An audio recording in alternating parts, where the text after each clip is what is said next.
신약 성경 마가복음 12장 1절에서 12절 말씀.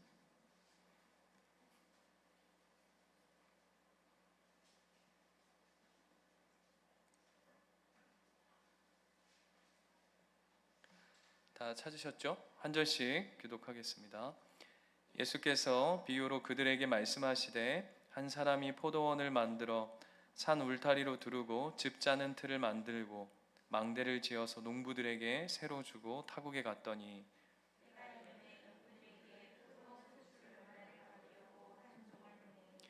그들이 종을 잡아 심히 때리고 거저 보내었거늘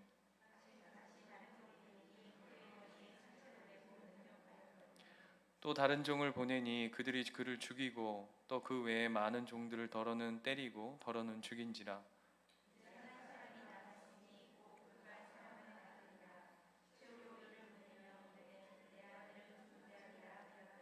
그 농부들이 서로 말하되 이는 상속자니 자 죽이자 그러면 그 유산이 우리 것이 되리라 하고 포도원 주인이 어떻게 하겠느냐 와서 그 농부들을 진멸하고 포도원을 다른 사람에게 주리라.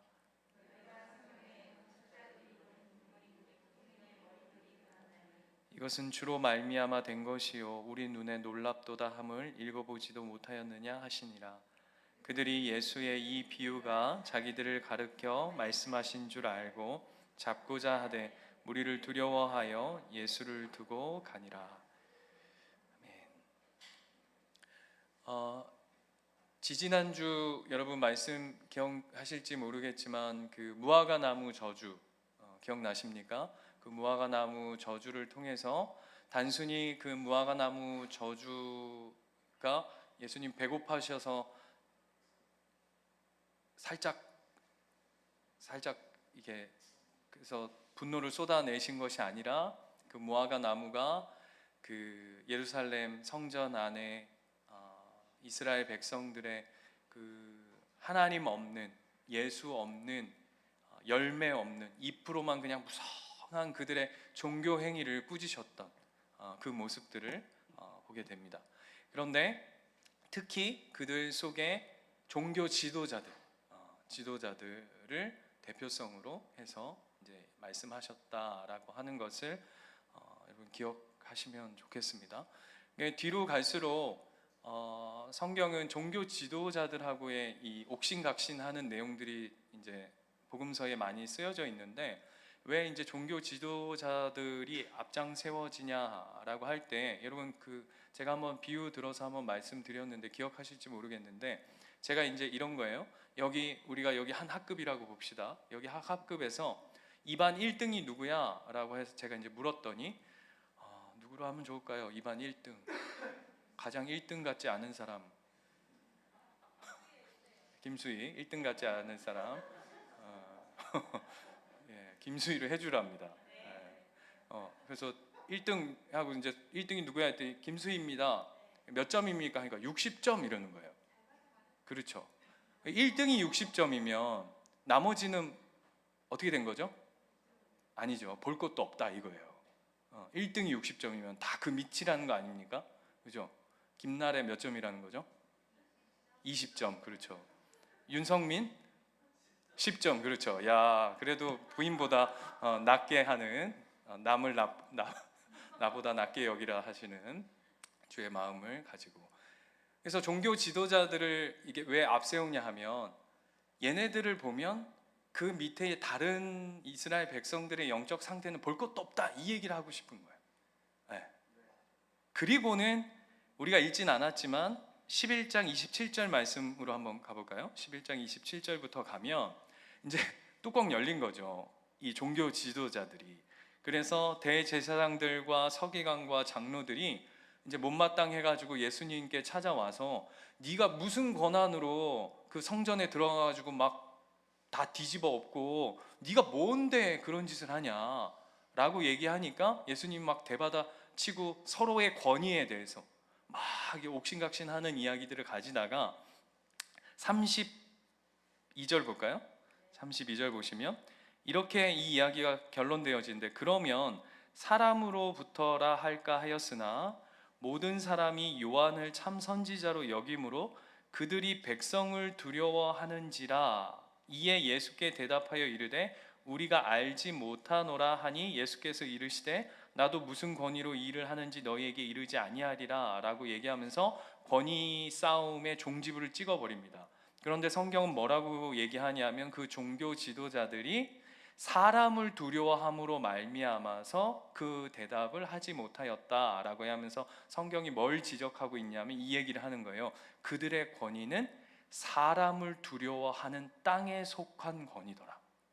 이게 이제 성경이 그들의 어떤 실상과 그들이 가진 권위의 본질을 성경이 들춰내는 거죠. 그러니까 재밌는 건 뭐냐면 그들이 사람을 두려워하는 땅에 속한 권위를 가지고 하늘에 속한 권위를 가지신 예수 그리스도 누구십니까? 계속 성경이 반복해서 얘기하는 하나님의 아들, 하나님의 아들이신 하늘의 권위 아닙니까? 하늘에서 허락하신 그 하늘의 권위를 거부하고 반대하고 있다라고 하는 이 어처구니 없는 이야기를 우리에게 쓱 보여주고 있는 거죠.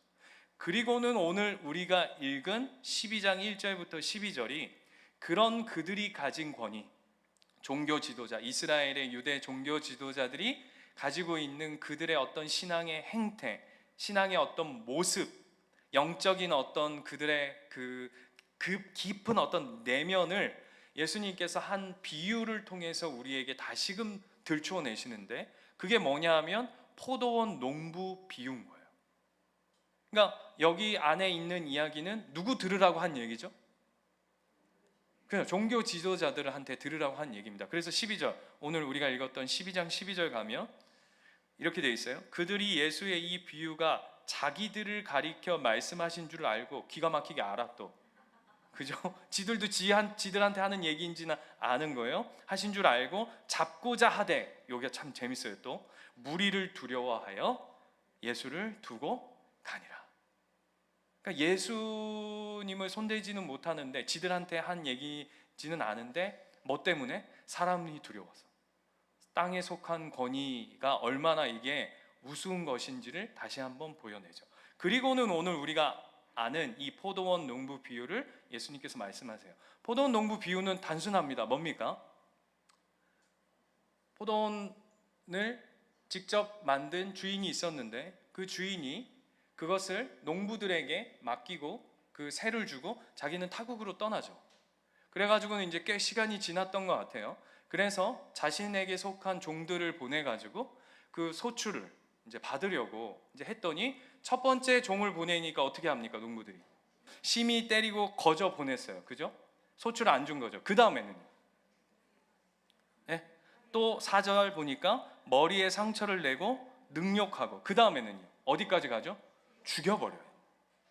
네. 그래서 이 주인이 이제 누굴 보냅니까? 아들을 보냅니다. 여러분 이 아들 비유 들었는데 이 아들이 누군지 우리 다 알죠? 누구죠? 그렇죠. 이 아들 이랬는데 전이로 이름 굉장히 제가 깝깝하고 이제 여기서의 아들은 예수 그리스도. 그러면 그 주인이 보낸 종들은 뭐에 비유입니까? 선지자들. 그렇죠. 그 앞에 예수 전에 보냈던 구약의 많은 선지자들을 비유해서 예수님께서 오늘 이 비유 얘기하고 있는 거예요. 그랬는데 어떻게 됩니까? 그 아들마저도 죽여서 포도원 밖에다가 던져버립니다. 버려버립니다. 이 이야기를 들었던 종교 지도자들은 지들한테 하는 얘기인지를 기가 막히게 알아요. 근데 여러분 이 이야기 들으면 어떠세요? 네?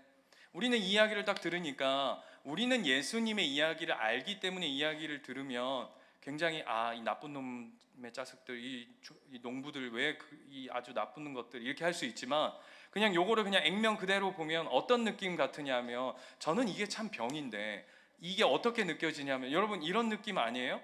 딱 농부들한테 종이 딱 가서 뭘 들고 가냐면 일수 가방 하나 딱 들고 가는 거예요. 일수 가방. 그죠? 그래서 딱 와가지고 야 얼마나 일했어? 얼마나 일했어? 올해 매출이 좀 괜찮나? 그거 좀 가져와봐. 주인이 시켜가지고 나 왔으니까 이것도 도로 좀 가져가려고 하니까 이거 내놔봐. 해가지고 두드러 맞아 그랬는데 안 주고 두드러 맞아서 내보내는 이런 느낌, 표정들이 아무도 그런 느낌으로 오지 않는데 그렇게 생각할 수 있는 본문이거든요. 그런데 그런 내용이 절대 아니에요. 왜일까요? 이 처음 주인은 이 농부들에게 굉장한 배려를 한 겁니다. 그걸 어떻게 알 수 있죠? 네? 제가 어떤 주석을 보니까 이렇게 얘기하시는 분들이 있어요. 이 농부 주인은 어차피 세를 주고 거기서 소출을 받아가지고 결국 자기 이윤을 남기기 위해서 이 일을 한 것이 아니냐라고 얘기하는 사람들이 있어요. 여러분 보실 때 어때요? 그렇게 생각할 수 있죠. 그죠? 근데 아닙니다. 왜 아닐까요? 그게 목적이었다면 농부들한테 세를 주지 않습니다. 어떻게 하면 될까요? 자기 집에 종들을 시키면 됩니다. 여러분 이해되세요? 지금 제가 하는 말이요? 이윤이 목적이라면 농부들한테 세로 주고 그것에 대해서 소출을 받을 필요가 없다고요. 왜냐하면 이 주인은 이미 제가 봤을 때 굉장한 부자인 것 같아요.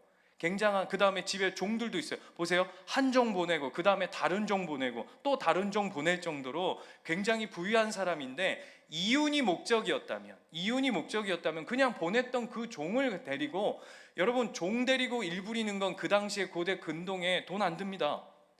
노동력을 썼다 해서 그들에게 무슨 월급을 줘야 되는 형편이 아닙니다. 말 그대로 종입니다.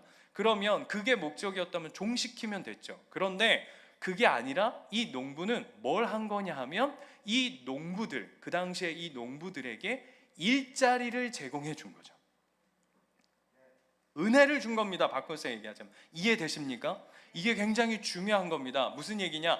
은혜를 은혜인 줄 모르더라. 이 얘기를 하고 싶은 거예요. 그리고는 더 나아가서는 어떻게 했죠?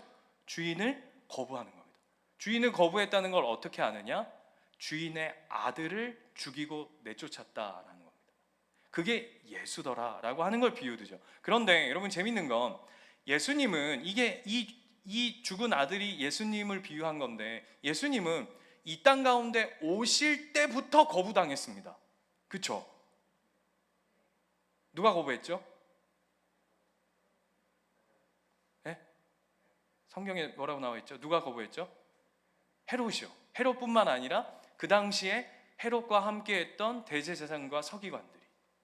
재밌는 건 누구는 반겼죠? 목자들, 그죠? 또 동방박사 이런 사람들은 오히려 반겼습니다. 아주 천하디 천한 사람들은 예수를 반겼고, 또 죄송해요, 이렇게 얘기해 볼게요. 외국인들, 동방박사가 유대인들이 아니잖아요. 외국인들이잖아요. 오히려 외국인들은 유대 왕이 왔다고 하면서 반겼는데, 정작 유대인들은, 그들의 왕의 백성인 이스라엘 백성들은 오히려 그들을 거부해요. 재밌는 게, 대표적인 사람이 아까 여러분 말씀하셨던 것처럼 헤롯이거든요. 헤롯이 거부해요. 그런데 뭐라고 거부하죠? 마태복음 2장 4절 한번 가볼까요? 요런 걸 여러분 눈으로 한번 보시면 재밌습니다. 동방박사가 헤롯한테 찾아가서 유대 왕이 나셨다, 어디에서 나시냐 이렇게 물어요, 헤롯한테. 그랬더니 분명히 동방박사는 뭐라고 얘기했냐면, 유대 왕으로 나신 이가 어디 있느냐. 2장 2절 보셨어요? 2장 2절에 보면 유대인의 왕으로 나신 이가 어디에 계시냐, 우리가 동방에서 그의 별을 보고 그에게 경배하러 왔노라 하니라 라고 얘기했더니, 재밌는 것, 헤롯 왕과 온 백성이 듣고 소동했어요. 그 다음 왕이 모든 제사장들과 백성의 서기관들을 모아 뭐라고요? 그리스도가 어디서 나겠느냐 물으니. 이게 굉장히 재밌는 포인트입니다. 동방박사가 뭐라고 불렀다고요? 유대의 왕이 어디서 나겠느냐라고 물었는데, 헤롯은 그것을 뭘로 받았죠? 그리스도로 받아요. 이 그리스도가 뭔지 아세요? 메시아예요. 그리고는 반대하는 겁니다. 이게 무슨 얘기냐? 헤롯이 예수가 메시아라는 걸 알았다 몰랐다? 알았다는 거예요. 이게 기가 막힌 이야기예요. 누구도 모르는, 동방박사가 그리스도라고 얘기하지 않았어요. 누구라고요? 유대인의 왕으로 나신 이가 누구시냐 이렇게 물었는데, 헤롯이 그리스도로 받아요. 모르는 게 아니에요. 이 이야기의 핵심이 뭐냐면 알고 반대했다는 거예요. 입력. 누가? 예수가 이 땅 가운데 오실 그 첫 번째 사람이었던 헤롯도, 그 당시에 최고의 권력자인 헤롯도 알고도 거부했다. 오늘 본문으로 다시 한번 돌아가 볼까요? 이 포도원에 많은 농부들이, 자, 질문이요. 그 아들이 주인의 아들인지 알았습니까? 몰랐습니까? 알고도 거부했습니다. 그죠? 이유가 뭡니까? 공통점이 뭡니까? 헤롯과 이 포도원 농부들의 공통점이 뭐죠? 몰라서 반대한 게 아니에요. 몰라서 거부한 게 아니에요. 알고도 거부했다는 거예요. 그러면 그 이유가 뭐냐고. 그 이유가 뭐죠? 다른 뭔가 속셈이 있죠. 자, 농부들의 속셈이 뭡니까?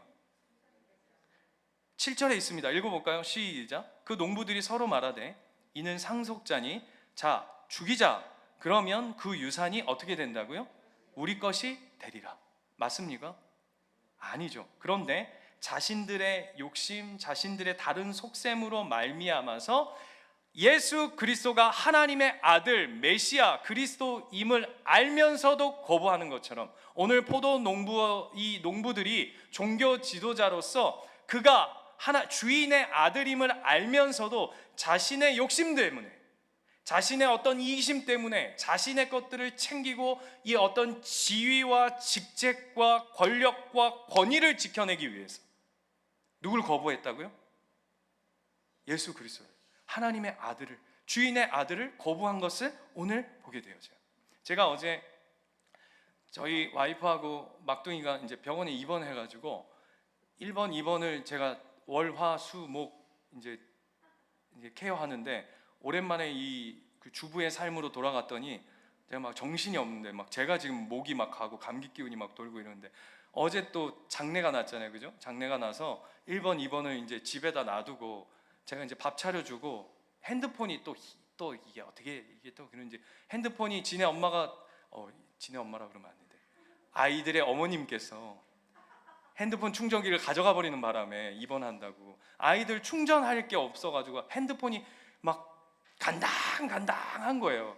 그래서 이제 제가 밥 차려주고 저녁 차려주면서 이루야 소연아 아빠가 지금 장례하러 가니까 너희들끼리 밥 이거 챙겨 먹고 다 먹고 나면 설거지통에 넣고 그 다음에 정리해서 버리고 6시 반까지 숙제하고 6시 반부터는 TV 봐라. TV 보고 있다가 이제 아빠 올 때쯤 몇 시에 올지 모르겠지만 아빠 올 때쯤 9시 되면 양치하고 혹시 아빠가 9시 반까지 들어오지 못하거든 양치하고 너희들 먼저 자고 있어라. 그럼 반드시 아빠가 올 것이다. 이렇게 했어요.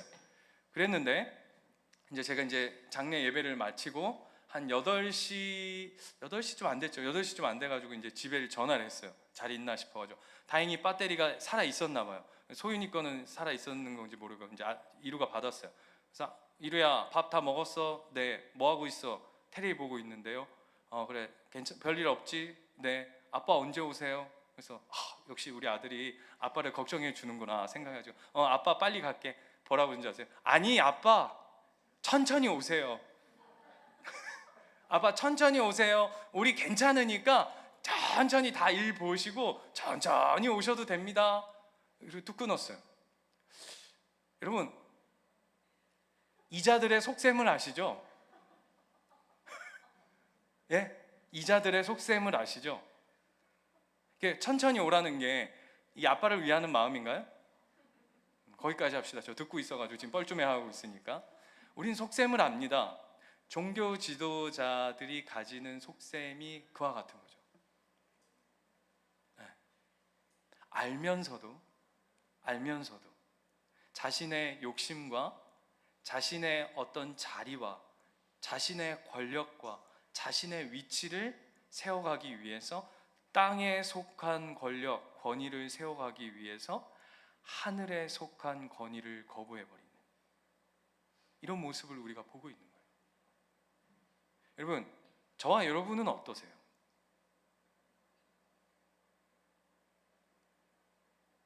우리도 아빠가 오시면 안 되지 않습니까? 제가 예전에 신방을 한번 했는데 어떤 집사님이 뭐라고 하시냐면 목사님, 요즘 같아서는 하나님이 좀 천천히 오시면 좋겠대. 무슨 말인지 아시죠? 좀 삶이 살만하다는 거죠. 그래서 제가, 집사님, 그런 분들은 하나님이 속히 오시더라고요. 제가 이제 이렇게 농담했는데, 여러분, 우리의 인생도 하나님이 오실까봐, 하나님이 찾아오실까봐, 하나님이 부르실까봐, 아들을 보내실까봐, 그 아들이 우리의 삶 가운데 강하고 급하게 임할까봐 불편한 사람이 있진 않습니까? 아빠, 천천히 오세요. 어떠세요, 여러분? 그런데 이 본문에서 예수님이 이 본문을 통해서 우리에게 주시고자 하는 마음, 주시고자 하는 어떤 신앙의 형태들을 고민해 볼 때, 저는 이 한 구절이면 충분하다고 생각되어지거든요. 그게 뭐냐면 고린도전서 4장 2절에 보면 맡은 자에게 구할 것은 뭐라? 충성이다. 오늘 보세요. 주인이 이 포도원을 그 농부들에게 어떻게 한 거죠? 맡긴 거예요. 그렇죠. 그럼 뭐라고요? 구할 것은 충성이래요. 그럼 결국 바꿔서 얘기해 보면 이 본문을 통해서 우리가 다시금 구해야 할 것들이 무엇이냐 하면 맡은 자에게 구할 것은 충성이다 하셨어요.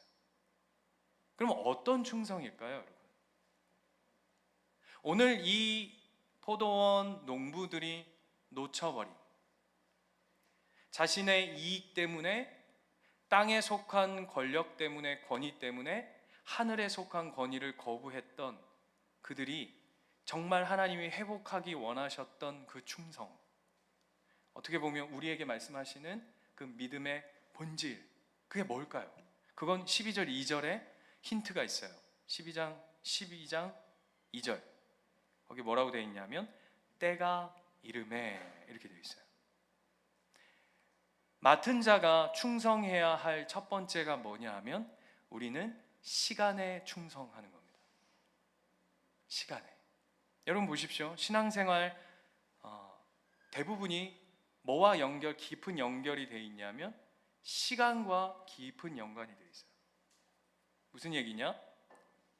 우리의 시간을 땅의 시간으로 쓰는 자들이 있고 육신의 시간으로 쓰는 자들이 있고, 때로는 반대로 우리에게 주어진 시간을 하나님의 시간으로 보내는 사람들이 있어요. 질문해 볼게요. 저와 여러분은 하나님 나에게 허락하신, 나에게 맡기신 시간을 땅의 시간으로 보내고 계십니까? 아니면 하늘의 시간으로 보내고 계십니까? 아니면 육신의 시간으로 보내고 계십니까? 아니면 하나님의 시간으로 보내고 계십니까? 우리에게 충성해야 할 그 첫 번째가 뭐냐 하면 시간의 충성이라고.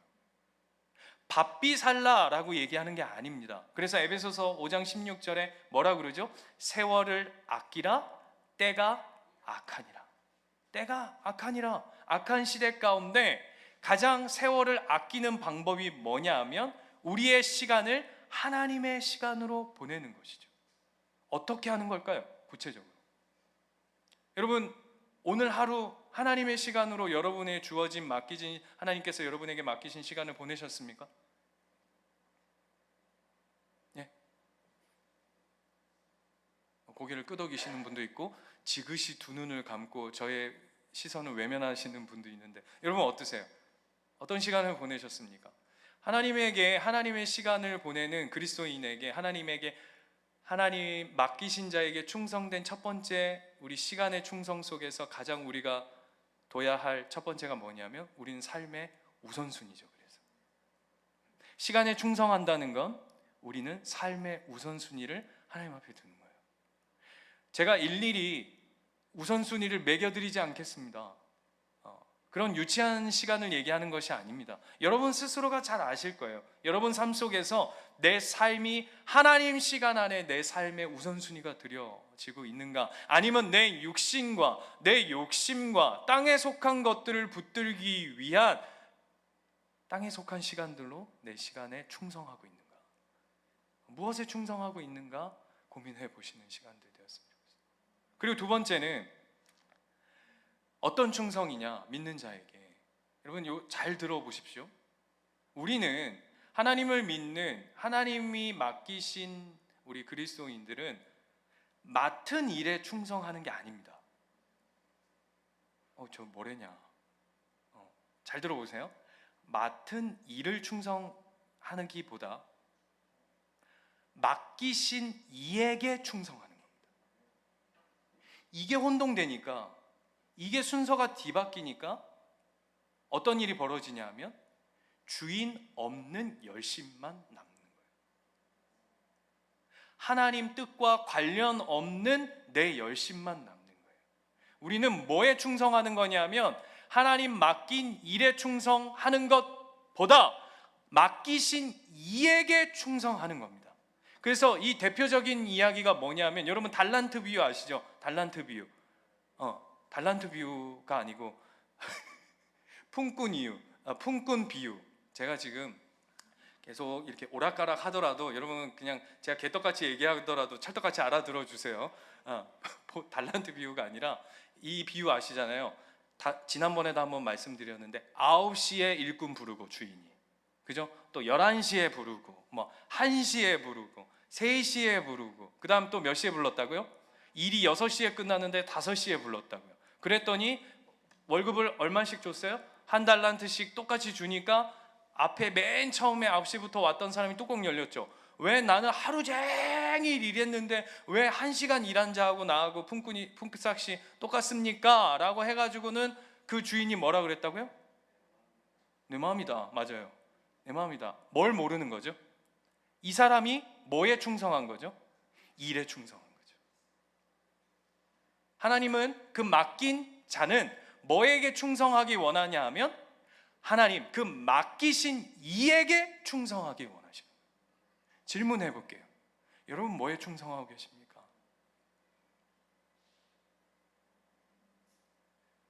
제가 이번 한 주를 이렇게 돌아보면서 이게 막내 이렇게 아프고 뭐 병원 가고, 그리고 이제 1번, 2번 하고 이렇게 시간을 보내면서 제가 요즘에 가지고 있는, 아비로서 가지는 하나님 앞에 이렇게 회개 플러스 돌이킴, 회개가 돌이킴인데 뭔지 아시겠죠? 이게 좀 뭔가 이게 껄쩍지근한 그런 모습들을 하나님 앞에 이렇게 회개하는 시간들을 가졌는데, 그게 뭐냐 하면 제가 우리 1번, 2번 우리 애들이 있어서 제가 이렇게 표현합니다.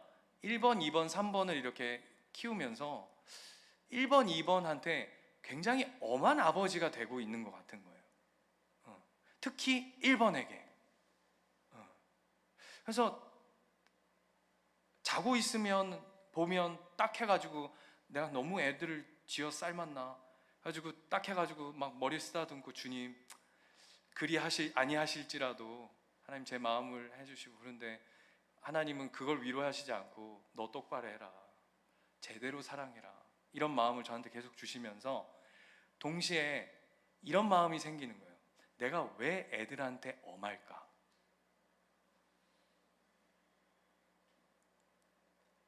저는 이 엄함이 저 나름대로 어떤 핑계를 가졌냐면 하나님께 충성된 마음으로 한다라고 생각했는데, 어떤 생각이 드냐면 내 건 거예요. 내 아들이 내 거니까 얘가 제대로 못하면 내 체면이 깎이는 거잖아요. 그래서 엄해져요. 결국 내 욕심이더라고요. 내 욕심이 작동해요. 그런데 하나님이 나에게 맡기신 자녀다, 하나님이 나에게 위탁한 자녀다 라고 하는 그 정체성이 내 안에 바로 세워지면, 죄송한 얘기인데 제가 우리 사랑하는 예수인교회 형제 자매 여러분, 제가 여러분에게 화낸 적이 있습니까? 네? 아니 3년 동안 제가 막 얼굴을 붉히면서 나와! 자빠졌자! 뭐 이렇게 한 적 있습니까? 없죠? 있어요? 없죠? 왜 입다 하는 거 깜짝 놀랐네. 없습니다. 그죠? 왜 없죠? 성도니까. 왜요? 하나님이 나에게 맡기셨다라고 하는 마음이 있어서요. 그런데 내 새끼는 내 거라고 생각하는 거죠. 그러니까 다른 구도가 올라가요. 여러분, 반대도 있어요. 제가 이렇게 나쁜 놈, 지금 내가 이게 제 마음을 얘기하니까 여러분 굉장히 저를 나쁜 놈으로 이렇게 보고 계신데, 여러분 이 작업은 반대도 적용되어집니다. 자녀를 혼내지 않는 가정이 있죠. 마땅히 혼나야 되는데, 마땅히 질서가 잡혀야 되는데 그냥 두는 자녀들 있죠. 부모님들 있죠. 이것도 똑같은 중심이에요. 혼을 내든 혼을 내지 않든 이게 중요한 게 아니더라고요. 뭐가 본질이죠? 맡기신 이에게 충성이더라고요. 이걸 잃으면 이렇게 살아요. 알면서도, 여러분 보세요. 내 새끼 하나님이 주신 선물이다 고백 안 하시는 분 이 중에, 네? 내 자녀 하나님이 주신 선물이다 고백 안 하는 사람 어디 있습니까? 이 중에 다 하나님 주셨다고 그러는데, 안다고요. 모르지 않아요. 우리가 다 알아요. 알면서 내 마음에 거부한다고요. 여러분, 충성하셔야 됩니다. 일에 충성하지 마십시오.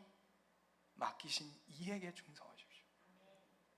오늘 저와 여러분에게 주시는 하나님의 마음인 줄 믿습니다. 시간에 충성하십시오. 우선순위를 드리세요. 여러분 마음의 우선순위 말고 맡기신 이에게 우선순위를 드리세요. 네. 정말 중요합니다. 오늘 이 시간, 오늘 이 말씀을 통해서 우리가 누구에게 충성해야 할지, 무엇 앞에 충성해야 할지 다시 한번 딱 마음에 결단하시고, 그렇게 삶의 우선순위와 맡기신 일이 아닌 맡기신 자에게 충성하는 저와 여러분 되시기를 축원드립니다.